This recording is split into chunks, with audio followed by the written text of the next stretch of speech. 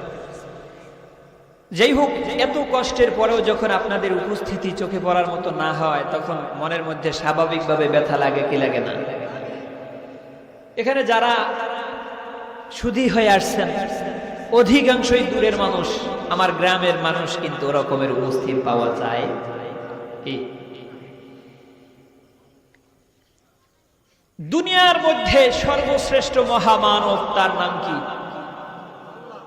মুহাম্মদুর রাসূলুল্লাহ সাল্লাল্লাহু। যার মতো মহামানব পৃথিবীতে কিয়ামতের আগ পর্যন্ত আর কেউ সৃষ্টি হওয়ার সম্ভাবনাও নেই। যেই নবী গোটা বিশ্বের জন্য রাহমাতুল লিল আলামিন, আল্লাহ রাব্বুল আলামিন গোটা জগতের জন্য রব্বুল আলামিন, তার নবী হচ্ছে গোটা মহাবিশ্বের জন্য রাহমাতুল লিল ইমামুল আউয়ালিন আল আখিরিন বহর সাদকা রাহমাতাল লিল আলামিন শাদওয়া জুদাশ রাহমাতাল লিল আলামিন শাদওয়া জুদাশ রাহমাতাল লিল আলামিন সাইয়্যিদুল কাউনাইন মুখতারা আল আলামিন। আল্লাহর হাবিব এত বড় দামি নবী হওয়া সত্ত্বেও বলেন তো তার আপন চাচারা তার উপর ঈমান আনছিল? জোরে কম আনছিল? যেই নবী গোটা বিশ্ব জগতের জন্য রাহমাতাল লিল আলামিন, যেই নবীর মতো কোন নবী নাই, যেই নবীর মতো কোন নবী দুনিয়ায় আর আসবে না, ওই নবী নিজেকে দেখার পরেও যারে যদি কেউ স্বপ্ন যোগেও দেখে জাহান্নামের আগুন হারাম। সেই নবীকে সশরীরে দেখছে না? দেখে নাই? সশরীরে দেখছে, রাহমাতুল লিল আলামিনের বাণীগুলো শুনেছে, এরপরেও ঈমান আনতে পারে নাই। এদের মতো কপাল পোড়া গোটা বিশ্ব জগতের মধ্যে আর কেউ আছে?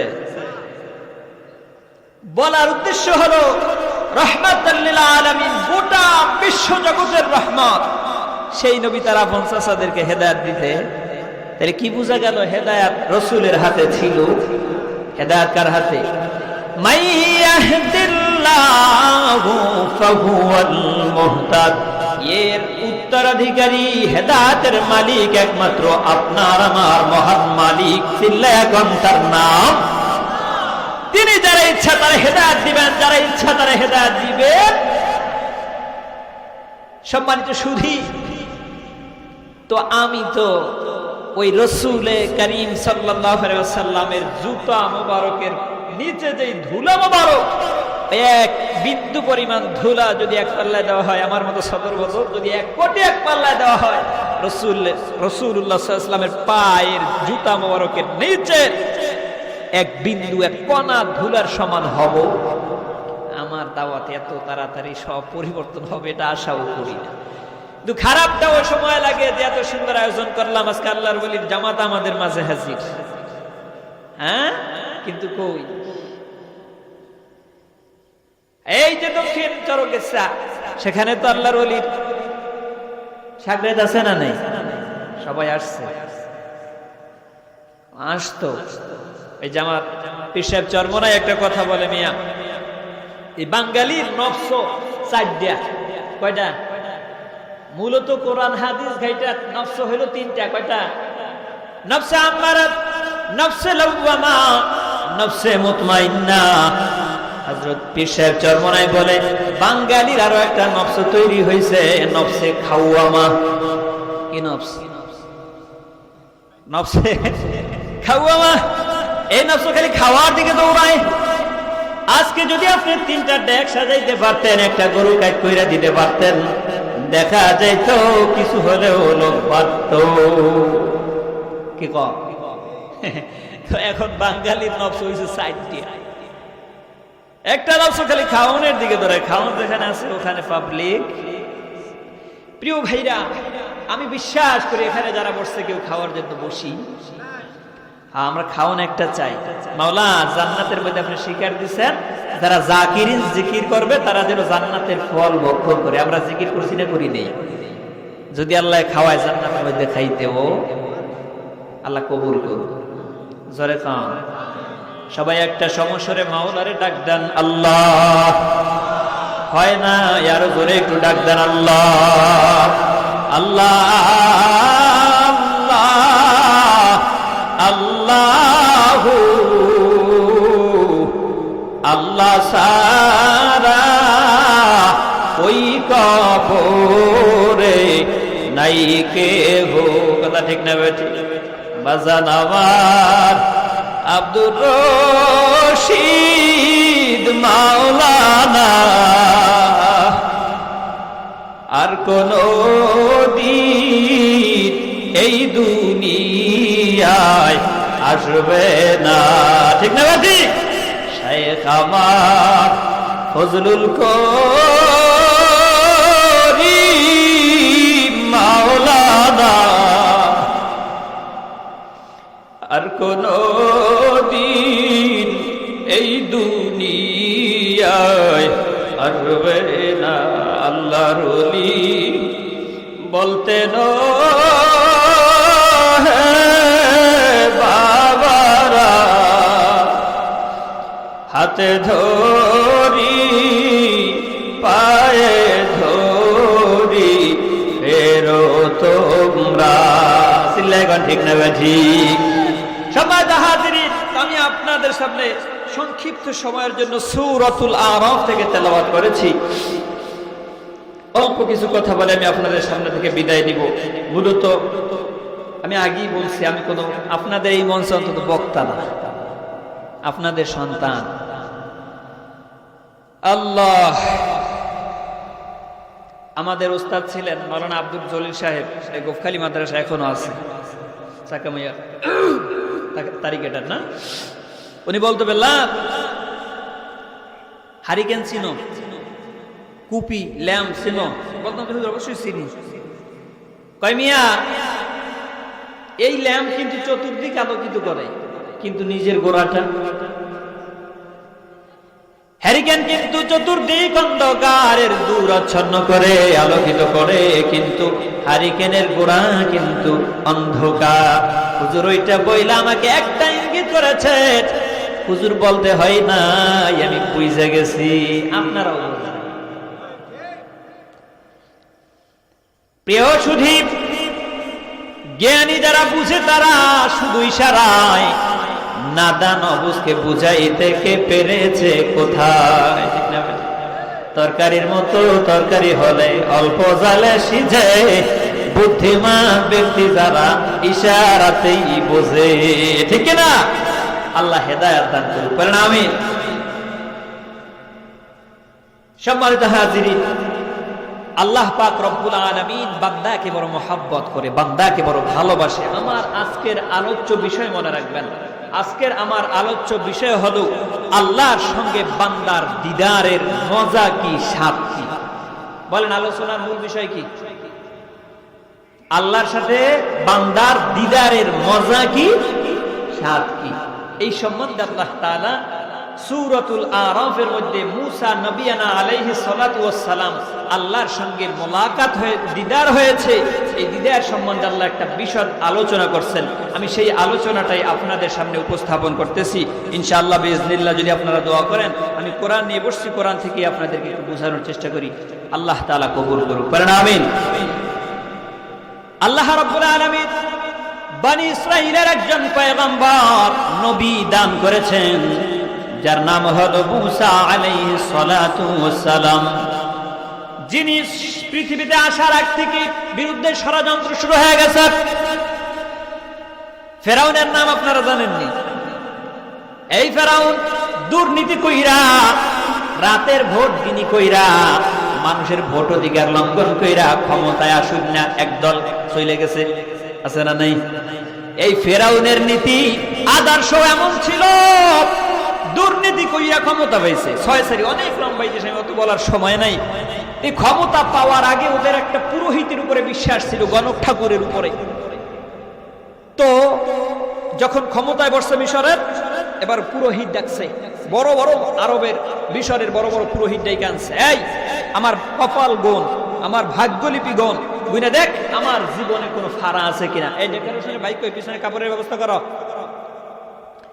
তো ডেকা এবারে ফেরাউন ডাকলো,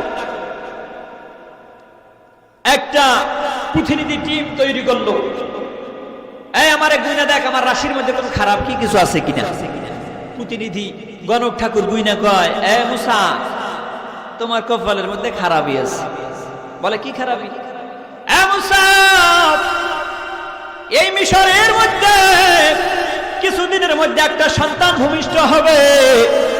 যদি তারে তুমি দমন পীড়ন করতে না পারো, তার জন্য তোমার ক্ষমতা তো যাবেই, তোমার জীবন যাওয়ারও সম্ভাবনা আছে। কপালের মধ্যে দোষ হয়ে গেছে। তাইলে আমার এই দুর্নীতি করে ক্ষমতা পেয়ে লাভ হয়েছে কি? বুঝেন নাই? তাইলে সলসাতুরি করে ক্ষমতা নিয়ে লাভ হয়েছে কি? রাতের ভোট, দিনের ভোট রাতে কইরা আমার এই ক্ষমতা পেয়ে লাভ হলো কি? এই হামানের ডাক দিতে বাল্যবেলার বন্ধু, এই হামান, যেহেতু আমি প্রতিনিধি, আমি দেশের রাজা হয়েই গেছি, সুতরাং আমার একটা পাওয়ার আছে না? কি কথা পান না? এবার অপরাধী হোক আর না হোক, আমি তো যার উপরে মন চাই তার উপরে আইন প্রয়োগ করতে পারি। যারা মন চাইবে তারা রাজাকার বানায় দেব, কি? যারা মন চাইবে তারা আমি যুদ্ধ অপরাধী বানায় দিব। যারা মন চাইবে আমি বিভিন্ন মামলা তার বিরুদ্ধে ঠুকায় দিব।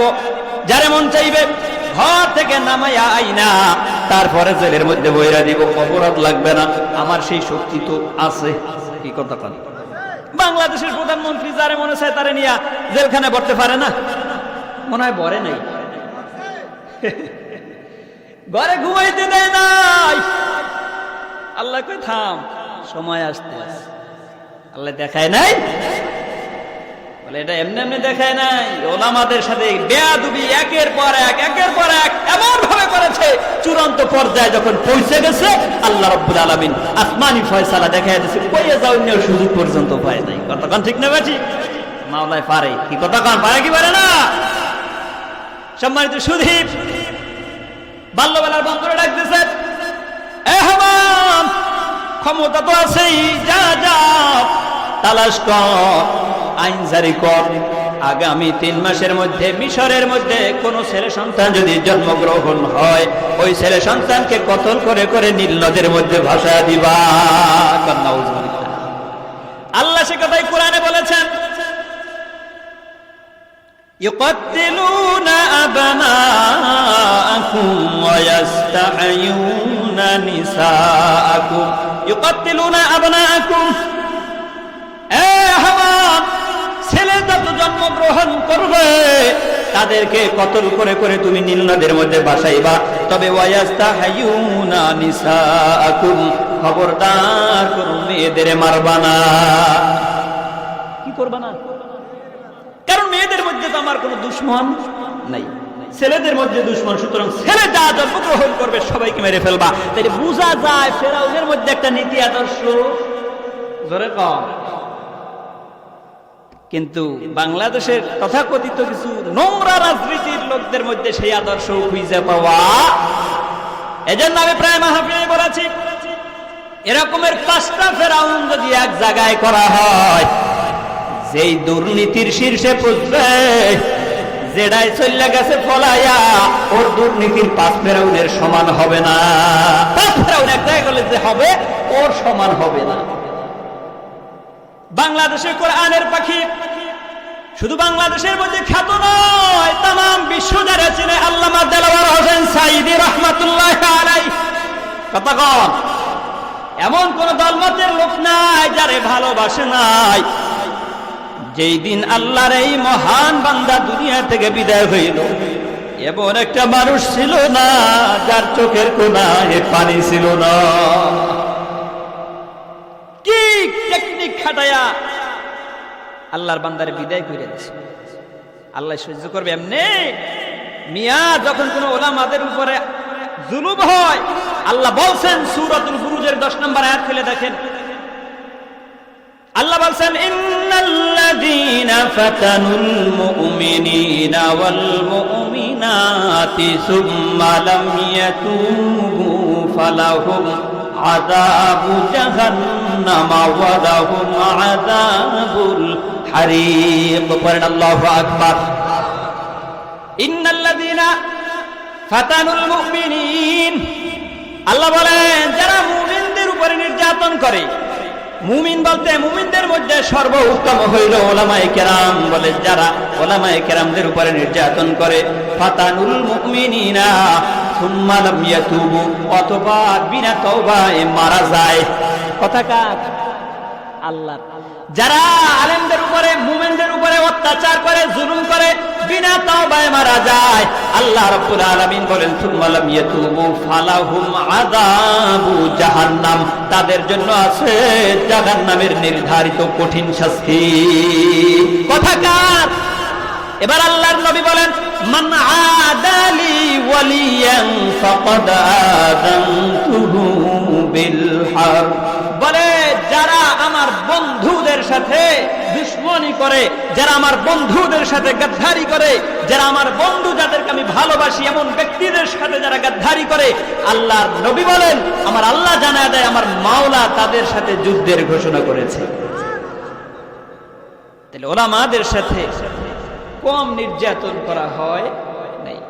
আল্লাহ তাআলা বরদাস্ত করেন নাই, আল্লাহ তাআলা তার চূড়ান্ত ফলাফল দেখাইয়া। সম্মানিত সুধী, এরপরে আল্লাহ রাব্বুল আলামিন বলতেছেন, যখন হামানের এই আদেশ দিয়া দিল ফেরাউন, এবার তল্লাশি শুরু করলো। কিতাবের মধ্যে আসছে প্রায় 18,000 কিংবা কেউ বলছে 80,000 বনি ইসরাইলদের মায়ের বুক খালি করে করে 80,000-এর মতো ছেলে সন্তানকে 3 মাসের নীল নদের মধ্যে কতল করিয়া ভাসায় দেওয়া হয়েছে। এই 3 মাস পর আবার ডাকছে, এবার গুনে দেখ আমার কপালের ফারা গেছে। রাখে আল্লাহ, জোরে কম, রাখে আল্লাহ।